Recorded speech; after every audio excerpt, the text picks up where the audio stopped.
Hey everybody, my name is Paul Eston Jr., aka Boy Green. I'm the New York Jets digital reporter for Heavy.com. We're streaming live right now on my YouTube channel, youtube.com/BoyGreen25. We have a pivotal matchup, one that I'm sure a lot of fans on both sides for that matter circled before the season started between the New York Jets and the Seattle Seahawks, but I don't think any of us could have imagined the playoff implications that would be on the line for both teams. If the Jets lose, they're eliminated from the playoffs. And if the Seahawks lose, they're on the brink of elimination. So to get a full understanding of this game and all the storylines and all the juicy topics, we're bringing in John Gilbert here, who's the deputy editor for Field Goals, the SB Nation affiliate site covering all things Seattle Seahawks. Let's bring him in. What's up, John? Hey, thanks for having me.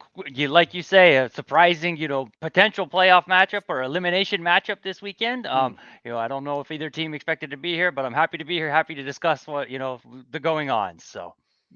Yeah, so let's dive into it. And for what a lot of people probably don't realize, there's a lot of connective tissue here between the New York Jets and the Seattle Seahawks. We know the Jamal Adams trade, of course. There's DJ Reed, George Fant. I mean, go through the long list. And of course, Pete Carroll, who was here back in the 90s, Robert Saleh, who won a Super Bowl in Seattle. So a lot of connective tissue on a lot of different sides here. But the biggest, of course, is the Geno Smith story. A guy that, of course, the last time he was with the Jets got punched in the face, and then his rookie contract expired, and then he bounced around as a clipboard holder for some Hall of Fame style quarterbacks and Eli Manning and Philip Rivers and even Russell Wilson there in Seattle before getting this chance. John, did any of you guys, first off, even expect him to win the starting job over Drew Lock, who they also got in that Russell Wilson trade? And I mean, just how stunning is what Geno Smith has been able to accomplish this year? Because the numbers are crazy. There were a lot of fans who were believed that Geno would take the reins. I don't know if that was so much belief in Geno as it was, a lack of faith in Drew Lock, but it was not a surprise to many for him to take the starting role. There was a division in training camp, as there always is, a quarterback battle. It's always 50-50 who wants who.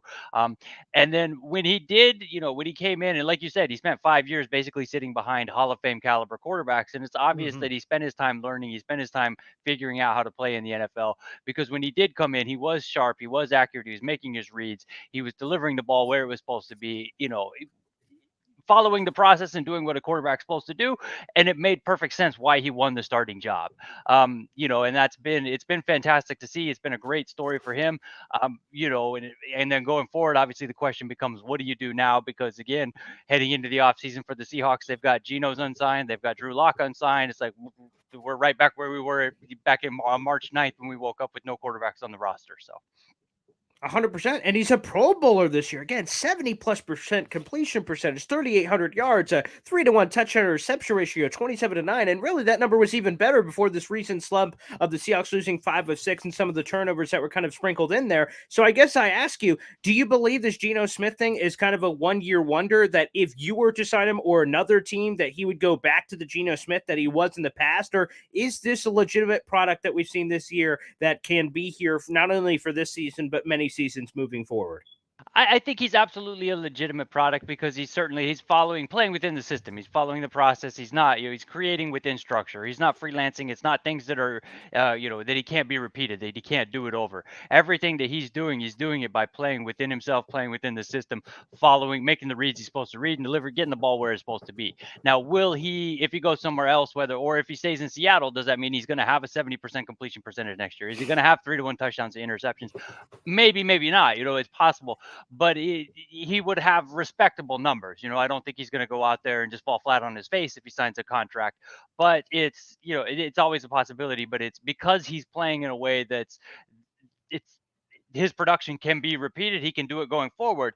Then I believe, in my opinion, I would think that he could be able to function in almost any environment as long as it's a system that fit him. Unlike what we see with Russell Wilson and not fitting in very well in Denver. So. Again, it looks like the Seahawks. I made that joke before, but I said it during the offseason just because I've been always a quiet Geno Smith fan. And I said, they traded the right quarterback, and I got a lot of flack for that. And then that tweet has gotten a lot of love after the fact. So thank you to myself for tweeting that one out. But let me ask you on the Geno Smith thing, what's the pulse of the fans right now? Do they want to franchise tag Geno? Because that's a hefty number in its own right. Do they want to just try to come up with a deal before free agency so they don't even have to worry about that? What's kind of the thought process of what to do right now at this point. Again, there's always the division. There's always the debate. There are certainly those who say, "Look, let's franchise him. We will. This is just one season. He's had 9 other seasons where we're not quite as convinced yet.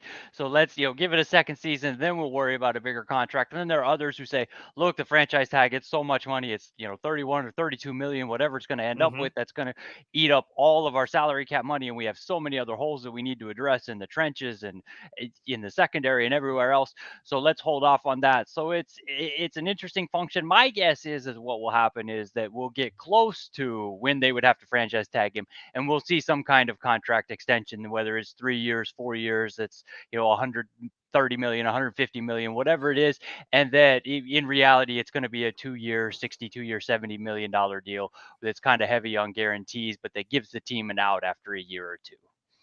All right, let's get to this game on Sunday. Geno Smith has a chance for revenge. I mean, I don't even know if that's what he would categorize it as, but obviously things didn't end the way that he would have wanted. There was some bright moments during that rookie season of incredible comebacks. Of course, his final game was that great passer rating game where he had a perfect passer rating and all these other things. So I'm not sure how he feels about it, but is there a little bit of extra juice? Is this one that Geno has had circled? Again, he had that great line after week one. I'm going to butcher it, but about they wrote me, but I didn't write back, and it went viral. So let me ask you: is there just extra juice where Geno Smith wants to just annihilate the Jets? He hates anything with the color green. Does he just want to destroy this franchise on Sunday? I'm sure if you ask Geno, he's going to say no. He's downplayed it all season. He got to face the Chargers and he beat them. He got to face the Giants and he Hmm. beat them, and now he gets to wrap it up. And I think honestly, I think he would love to go 3-0. In his first season as a starter in a long time against his former teams. Um, you know, Obviously, I'd love to see that as a Seahawks fan, Sure. Yeah. and it's, would love to keep our playoff hopes alive. Whether they'll be able to do it or not, there's obviously been the struggles, losing 5 of 6, like you mentioned. There's been a whole lot of issues that they need to address and need to fix. Not that the Jets are a powerhouse team like the Chiefs or the Broncos, or the Chiefs or the 49ers that the Hawks have played in the last couple of weeks, but it's, they'll need to show up and they'll need to play well, in order for him to go 3-0 against his former teams. All right, let's get into the debate here. The one that everyone has been having apparently all season long: Tariq Woolen versus Sauce Gardner, the defensive rookie of the year. Who is the guy who's viable? Both players earn Pro Bowls, which is wild to think in a rookie year for Sauce. Maybe that would have been expected of the number 4 overall pick, but Tariq Woolen. I mean, we're talking about a day 3 pick here, being able to have this level of success. John, do you want to even give the pitch for Tariq? Do you find it incredibly close? And what do you make of people having this constant debate on social media between Jets and Seahawks fans all year long? Look, I would absolutely love for Tariq to win it, obviously. As a Seahawks Sure. fan, we want to keep the award at home. But at the end of the day, I'm a realist. I understand. If there's a first rounder and a day 3 pick who are up for the same award and it's anywhere close, odds are it's going to the first rounder. It's just that's the way it works. It's the way it always is. And playing in a big media market like New York versus Seattle obviously is not going to hurt Sauce's chances. You look at the advanced metrics, whether it's, whatever you PFF, SIS, whatever you want to look at, most of them will Hmm. give Sauce a slight advantage. I've got no problem. It's not that he's been bad. I don't think he's been overhyped by the media or anything like that. If Tariq comes in second to him, it's perfectly acceptable. But I would love to, I'd love for the Seahawks to light Sauce up this weekend, and give Tariq that last little push. So 100%. So, how good is Tariq been? Can you put it into words? A lot of people have said nice things. He's gotten a Pro Bowl nominations. The interception number obviously is incredibly high. Is that luck, or does he have a knack for the football? I guess you could argue either way. Like, give us the Tariq Woolen experience. How good has he been this year? I mean, it's not been perfect. We'll start off with that. He's been, Hmm. you look at his passer rating against, it's very good. He's been definitely very, far, far, far better than you would expect out of a day 3 corner. There were some early season penalties, pass interference, things like that as he learned the position. He is a converted wide receiver. So it's not so much that he's a ball hawk, but it's just he's got a whole lot more ball skills than, a lot of defensive backs, a lot of rookie cornerbacks out there. So you can see it when he's playing the ball. You can see it when he's playing, he's out there. He looks like a wide receiver. I mean, just his build. He's 6'4" with an 18-foot wingspan, and Yeah. having 4.26 speed is just absolutely amazing. And you see that on the field. There his makeup speed is what people dream of, having makeup speed in the secondary. And you Yeah. add in the arm length and everything, and you can see why. Okay, no, this guy is good, and this guy is long. He has the potential to be very, very good. And it's been great to watch. I kind of expected more struggles from him. I expected him to be picked on, and I think part of the reason that he has so many interceptions is because my guess is so many offensive coordinators came in and said, you know what, let's go after the rookie. He's a day 3 rookie. We're going to go after him, and we're going to get him. And it just did not work. As a wide receiver, he knows how to play the ball. He knows how to go get it, and he went and got it. So that's what he's been doing all year. Again, we're speaking of John Gilbert. He's the deputy editor for Field Goals, the SB Nation affiliate site covering all things Seattle Seahawks, for a Jets Seahawks preview that's coming up on Sunday. So we're diving into all the particulars. And of course, let's naturally move it on to the Seahawks. Like the Jets and Seahawks, both at one point this season, were both 6-3. People were dreaming, fans like, oh man, how high are we going to get? Division maybe on the table. And now all of a sudden, both teams are 7-8. They're like, what the hell just happened? So give us the Seattle sides of thing, John. How did they go from 6-3 on top of the world, and especially the Jimmy Garoppolo injury? It looked like, okay, this team, of course, is going to win the division. To all of a sudden, we're both on the outside of the playoffs looking in. We both needing help beyond just winning football games. What happened? Well, I think a lot of it wasn't so much that it was what happened. I think it was just that the schedule happened. They built their, not that they're a bad team in any way. You don't go 6-3 as a bad football team in the NFL, but they had played the schedule was not the most difficult. Coming into it, everybody thought the Broncos were going to be contenders. I mean, and in the first half, everyone's thinking the Giants are going to be the best team that they've played this season. Or the Giants, turns out, were kind of not paper tigers entirely, but their record was inflated based on their opponents. And when things came back to reality, when they've played legitimate contenders, when they've played the 49ers, when they've played the Chiefs, it is just it's 3 games that were just ugly that most Seattle fans would love to forget, because it just shows the difference between where the Seahawks are versus where they would like to be or could be, in order to be contenders. And so when the schedule turned, and then add in some challenges stopping the run. Tom Brady just ate them alive on the ground game, in the Munich game back in early November. And it's been all downhill since then, especially with the matchup with the 49ers and the Chiefs the last 2 weeks. And it's with the schedule coming back to reality, you start the season off, you get to play the Falcons, the Lions, the Saints. It helps inflate things, especially when you get to face the Chargers when Herbert's injured and they're missing their top 2 wide receivers. I mean, and if you play anybody in that situation, and you're going to have an advantage compared to them. So it's been a little bit of reality, but at the same time, it showed the youth and the potential on the roster, and I think it's got a lot of Seahawks fans excited.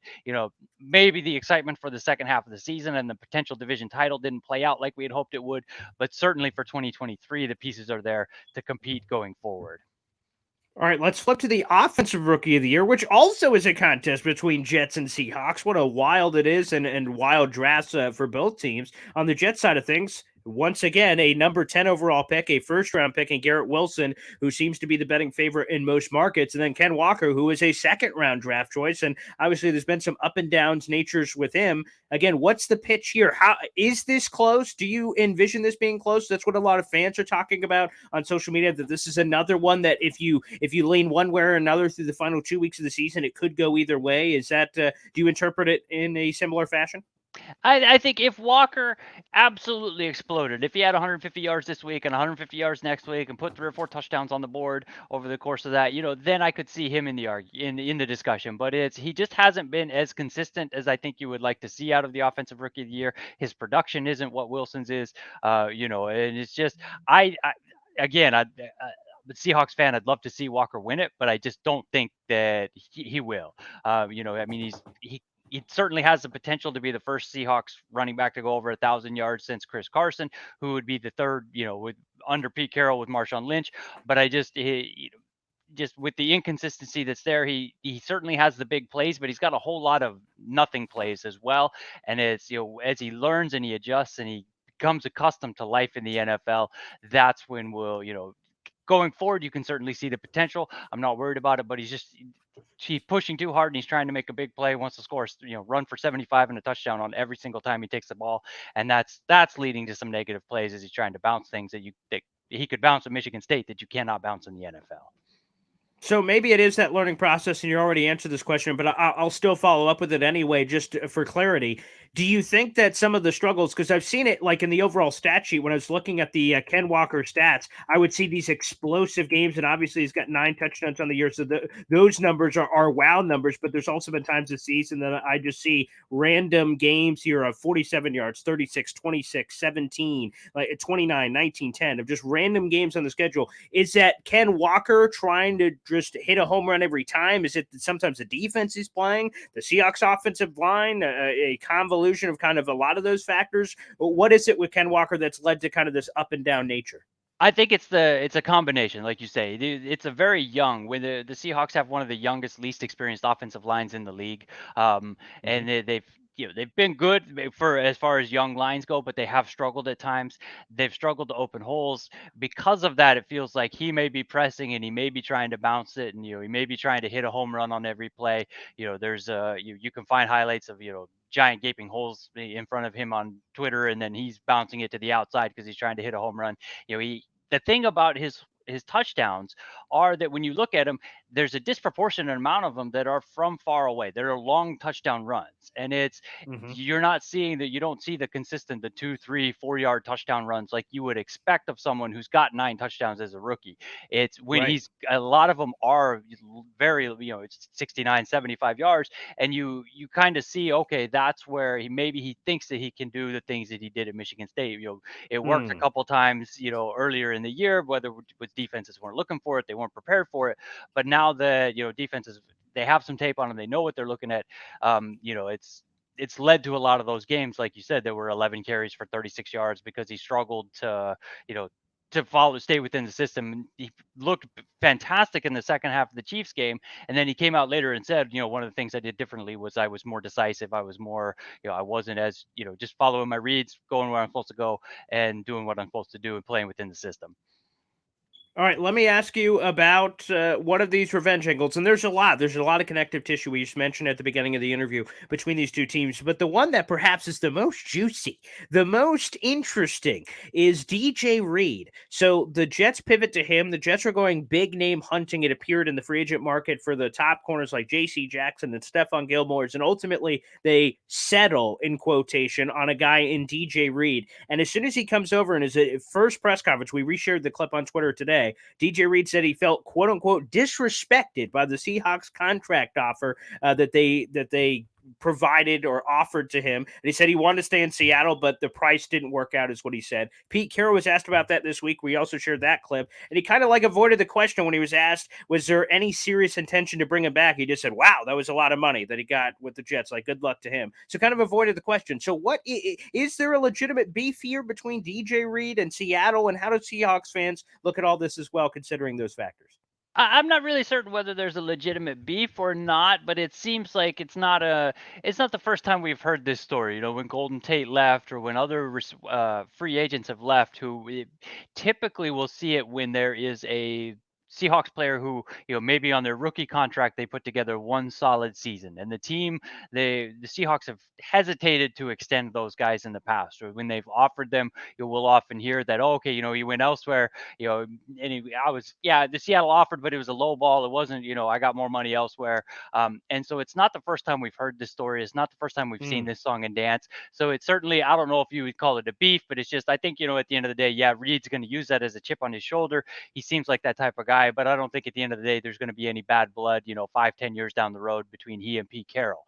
Now, that said, there are a whole lot of Seahawks fans who were very, very upset when DJ Reed signs with the Jets, and the Seahawks turned around and gave a 3-year, $24 million contract to a tight end who had ended the season on injured reserve twice and never had more than about 250 or 275 yards receiving in a season. So that was talk about an open wound and sticking it, but you're putting a stick right in there. That is for Seahawks fans, especially. It's this week it will Disley win on IR again this week. He's mm, done for the year unless it's a deep playoff run. And so it's perfect timing for this discussion because that is exactly what Seahawks fans have been interesting. talking about all season. Brutal. Well, let me ask you, are you surprised? So I will tell you Jet fans are.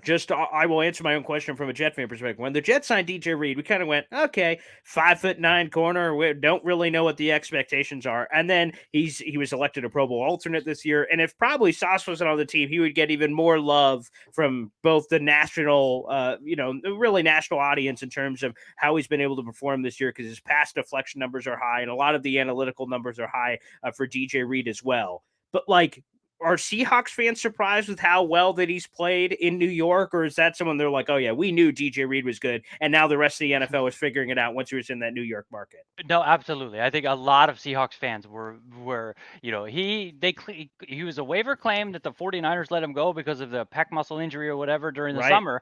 As the Seahawks kept him on NFI for the first 8 weeks or whatever it was of the season. They activated him. He practiced for 2 weeks and they threw him in as a starter, and he was phenomenal starting from day one. Like he was a revelation. It's like fantastic. We fixed one half the backfield, defensive backfield. We got that side locked down. We don't have to worry about it.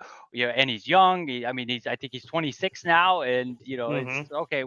This was 2 years ago, so fans were loving it. And then to let him walk and see him go somewhere else, it's like, what are we doing here? What do we, Yeah. we get free agent money. The cap is to spend on good players. Keep Reed, keep Reed. Everybody loved him. So, but Mm. it is what it is. So.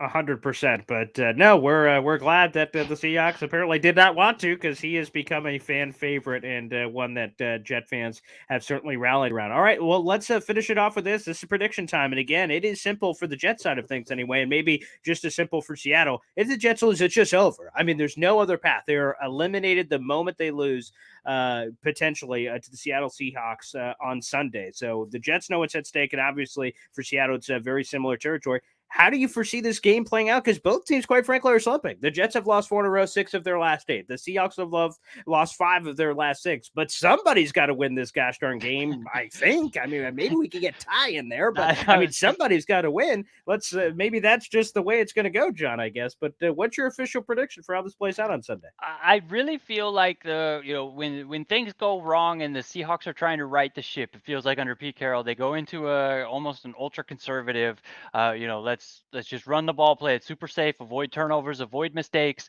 and then wait for the other team to make a mistake. And so Hmm. obviously, I don't know if you want to call Mike White the third string quarterback or the fourth string quarterback, or whatever Right. Jets fans consider it. Yeah. Right. It's kind of Yeah. it's a team that's looking to avoid making mistakes versus a team playing a backup quarterback. I could certainly see a very, very conservative game plan from both teams. I don't expect a lot of scoring. They'll probably prove me wrong. It'll probably be a 45-42 shootout now that I've said that. But Yeah. Right. I expect that, something 17-16, 20-16, something along those lines, as both teams just struggle waiting for the other team to make a mistake. And then, I think whoever makes the big mistake late in the game is going to be the team that ends up on the short side. So I'm hoping the Seahawks will pull it out, but it's been one of those years where it wouldn't surprise me if they dropped the home game to the Jets. So And John, we're in the same boat. My prediction was like 18-15. I'm like, I don't envision a lot of scoring. And I said the same thing. It's probably going to be that Seahawks Lions game that was 48-45. And I'm just an idiot. But I guess that's why they pay us to put us on these shows to do all this talking. But I have no idea. But that was my prediction as well. So same ballpark. We'll see what happens. But more games in the NFL are lost more than won due to those mistakes. That wouldn't be a bad game plan there by the Seattle Seahawks. John, also, before we get you out of here, feel free to promote. Jet fans are always thirsty and hungry for knowledge on the other team. And that's why this is one of our most popular bits of bringing on someone from the other side to kind of talk and learn more about the opponent. Where can people read and absorb more of your content? Get ready for this game on Sunday. I'm always at fieldgoals.com. You can follow me on Twitter,